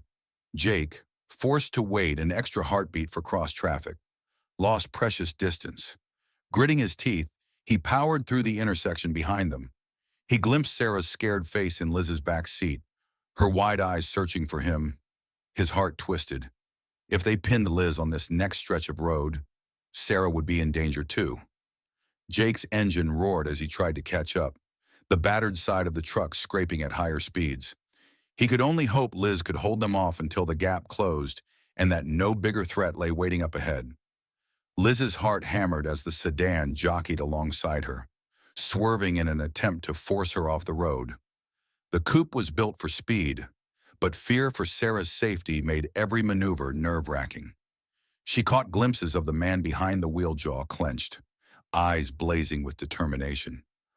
"Mommy," Sarah whimpered, tears brimming. She'd never called Liz that before, but in her terror, she clung to the nearest maternal figure. Liz felt a burst of fierce protectiveness. She didn't correct Sarah, she just reached a hand back, gently squeezing the girl's shoulder. Another sharp swerve. The coupe's tires skidded, squealing on the asphalt. In the rear view, Liz saw Jake's truck gaining ground, battered but resolute.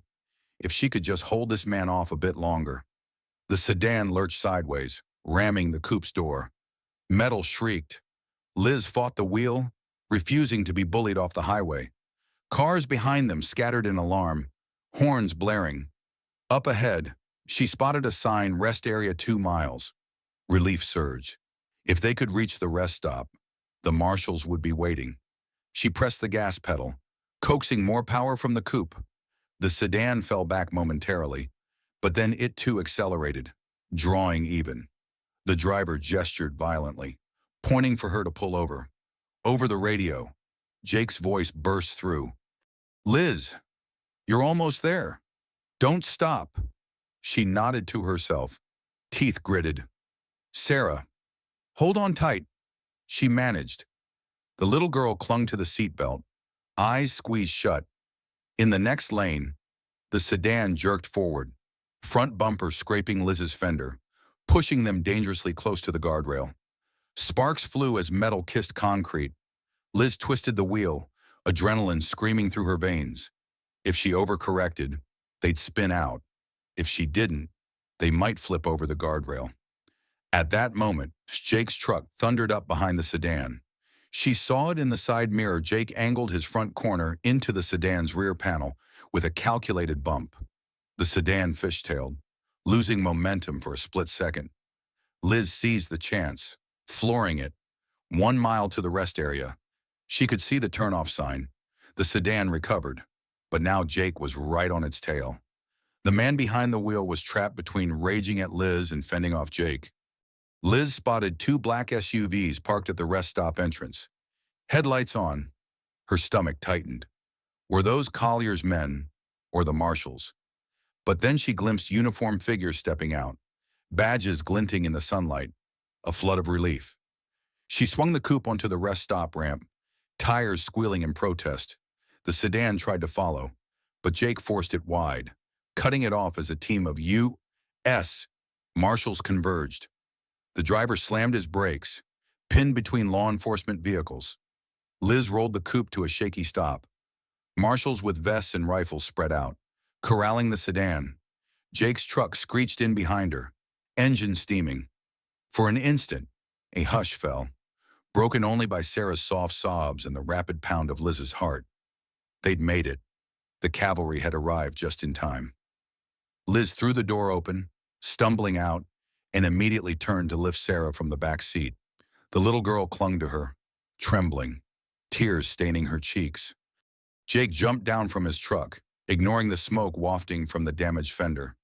He sprinted over, relief flooding him as he saw they were both alive, only minor scrapes visible. A tall marshal strode up, sidearm drawn. Miss King, I'm Deputy Marshal Rhodes. You're safe now. Behind him, another group pinned the sedan's driver against his hood, cuffing him. The driver spat curses, glaring at Liz as though betrayal had stolen his victory. Jake turned to Liz. You all right? She nodded, cradling Sarah.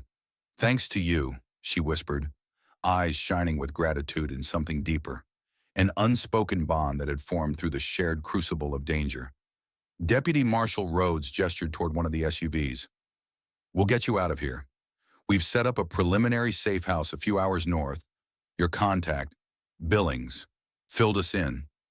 Liz lifted her chin, still shaking but resolute. I have the files. Everything Collier tried to bury. Rhodes nodded. We'll handle them. We'll protect you until you can testify. Sarah sniffled, pressing closer to Liz's side. Jake stepped forward, face still taut with adrenaline. I'm coming. Too, and my daughter. Rhodes gave a curt nod. Billings told us. It's irregular, but under the circumstances, we can accommodate. Another marshal approached with a first aid kit, checking Liz's and Sarah's bruises. Jake took the moment to look around uniformed men securing the sedan. Radio chatter confirming Collier's hired thug was in custody. The unstoppable machine of intimidation that had stalked them through Morgan's Bend had finally been forced into the open and was now powerless against the badge. The next 20 minutes passed in a flurry of procedural steps. Liz handed over her laptop bag, carefully explaining the encryption to a marshal with a forensic background. Sarah sat in the front seat of an SUV, sipping water, eyes red and exhausted. Jake finalized the paperwork necessary for them to ride along, while Billings, who arrived shortly after by unmarked car, assured them everything was being expedited in D.C. At last, Liz and Jake found a quiet moment by the battered coupe. He placed a hand on her shoulder, gently turning her to face him. The hum of conversation and vehicles around them faded for an instant. We'll be okay now, he said, voice thick with relief. She nodded, tears finally breaking free. I couldn't have done this alone. Thank you for risking everything. Jake slipped his arms around her in a brief, tender embrace, conscious of the marshals nearby. He felt her heart pounding in sync with his own, a reminder that life refused to be neat or easy. We're in this together, he murmured. Wherever that safe house is, that's where we'll go. Then we'll figure out the rest. She pressed her cheek to his chest, breathing unsteadily. For the first time in weeks, a flicker of hope rose in her, the possibility of a future not ruled by fear, because the truth was coming out, and sometimes shining a light was all it took to banish the darkness. In the end, the journey wasn't just about uncovering corruption or outrunning danger. It was about finding the courage to stop running altogether. They'd lost so much along the way, the quiet certainty of familiar routines, the comforting illusion of safety behind locked doors. But what they gained was something far greater, a bond forged under fire, trust tested by the very things meant to break them. Sometimes bravery doesn't look heroic. Sometimes it's quiet, gritty, covered in oil and dust. Sometimes courage means standing firm when the world demands you yield, protecting those you love even when the cost is steep. And in that final moment, as the dust settled and truth pierced the shadows, they realized the real victory wasn't escape or even justice. It was reclaiming the simple right to breathe freely, without fear. We all have crossroads in our lives, moments that define who we truly are. Moments when we must choose to hide or step into the light. And now, perhaps it's your turn. What would you risk everything for?